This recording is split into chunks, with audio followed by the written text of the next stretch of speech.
reports are coming in that Russian President Vladimir Putin is set to step down from his position in January, with concern that the 68-year-old may be battling with Parkinson's disease, with Putin over the last few months keeping a very low profile on the international stage. Now, at this hour, the Kremlin is denying the report.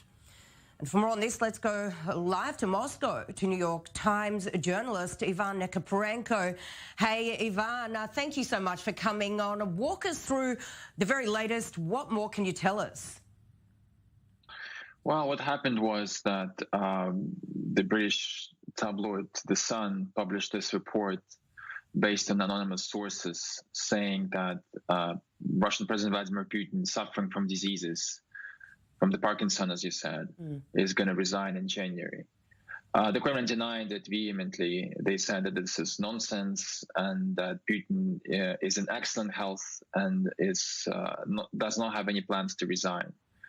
The problem is that Putin's health and his family relationships have been under a cloak of secrecy in Russia for many years.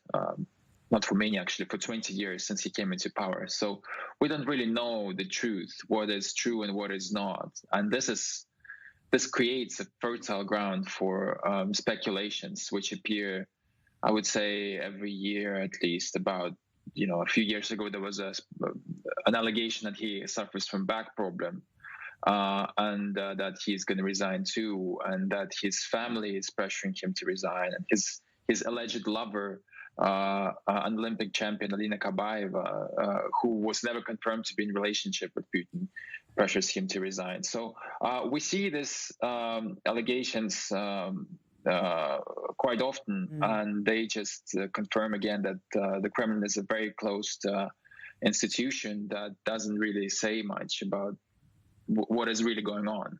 And Ivan, this report coming in after a bill was submitted to Parliament on Thursday, which would protect Russia's ex-presidents from any criminal prosecution, not only while they're in office, but in their lifetime. What do you make of the timing of this?